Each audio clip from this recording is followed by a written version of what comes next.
বন্ধুরা, আপনি নিশ্চয়ই এই পৃথিবীতে অনেক ভয়ঙ্কর প্রাণী দেখেছেন, কিন্তু এই প্রাণীগুলো প্রাচীন যুগের প্রাণীদের তুলনায় কিছুই না। আজকের এই ভিডিওতে আমরা জানবো ঠিক এমনই 7টি রহস্যময় ও ভয়ঙ্কর প্রাণীর গল্প যারা এই পৃথিবী থেকে রহস্যজনকভাবে বিলুপ্ত হয়ে গিয়েছে। তাই ভিডিওটি শেষ পর্যন্ত দেখুন, কারণ প্রতিটি প্রাণীর পিছনে লুকিয়ে আছে এক একটি চমকপ্রদ ইতিহাস এবং অজানা বৈজ্ঞানিক রহস্য। Number 7, spinosaurus. বন্ধুরা, স্পাইনোসরাস এমন একটি ডাইনোসর ছিল যাকে আপনি না পানিতে থাকতে দিতে পারেন না মাটিতে, কারণ এটি ছিল একটি সেমি অ্যাকুয়াটিক ডাইনোসর। এটি ছিল তখনকার সময়ে সবচেয়ে বড় মাংসাশী ডাইনোসরদের মধ্যে একটি। এর পিঠের হাড়গুলো গঠন এতটাই অদ্ভুত ছিল যে আজও বিজ্ঞানীরা এর উদ্দেশ্য বুঝে উঠতে পারেনি। স্পাইনোসরাসকে আধুনিক উত্তর আফ্রিকার দেশ যেমন মরক্কো, মিশর ও আলজেরিয়ার এলাকায় পাওয়া যেত। তাদের অস্তিত্ব ছিল প্রায় 99 থেকে 93 বিলিয়ন বছর আগে। এই ডাইনোসররা সাধারণত মাছ ইত্যাদি শিকার করত। এদের দৈর্ঘ্য প্রায় 52 থেকে 59 ফুট পর্যন্ত, যা একে সবচেয়ে বড় ডাইনোসরদের মধ্যে ফেমাস করে তোলে। Number 6, megalodon. বন্ধুরা, রেকর্ড অনুযায়ী এখনও পর্যন্ত আবিষ্কৃত সবচেয়ে বড় শার্ক ছিল মেগালোডন, যার অস্তিত্ব ছিল প্রায় 23 থেকে 2.6 মিলিয়ন বছর আগে। এই শার্করা বর্তমানে প্রশান্ত ও আটলান্টিক মহাসাগরে রাজত্ব করত। মেগালোডন ছিল ভয়ঙ্কর এক শিকারী, যার দৈর্ঘ্য ছিল প্রায় 52 থেকে 60 ফুট। কিছু হিসাব অনুযায়ী এর সাইজ আরও বড় ছিল। যদি বর্তমানে গ্রেট হোয়াইট শার্কের সঙ্গে তুলনা করা হয়, তাহলে মেগালোডন ছিল প্রায় 50 গুণ বড়। এটি গ্রেট হোয়াইট শার্ক ও ক্যাটালসের মতো প্রাণীদের শিকার করত।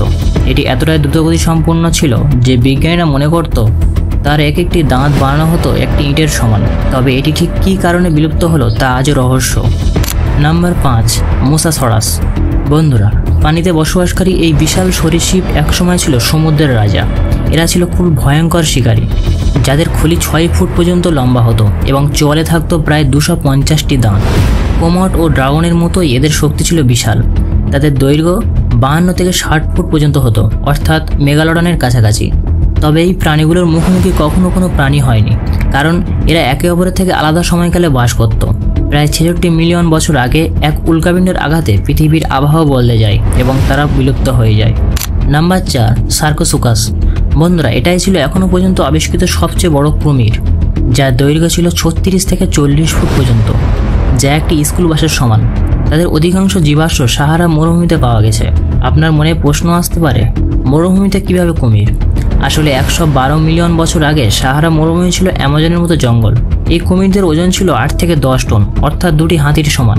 তাদের চোয়াল ছিল ভীষণ শক্তিশালী এবং তারা মাছ, ক্যাটালস এমনকি মাঝারি সাইজের ডাইনোসরও শিকার করত। Number 3, sabretooth tiger. বন্ধুরা, আপনি নিশ্চয়ই এই প্রাণীটিকে অনেক ফেমাস মুভিতে দেখেছেন। এটিকে সাবারটুথ টাইগার বলা হয়, যার ক্যানাইন দাঁত ছিল 7 ইঞ্চিরও বেশি লম্বা। তাদের আকার ছিল বর্তমানে সিংহের মতো, তবে তারা সিংহের থেকে অনেক দ্রুতগামী ছিল।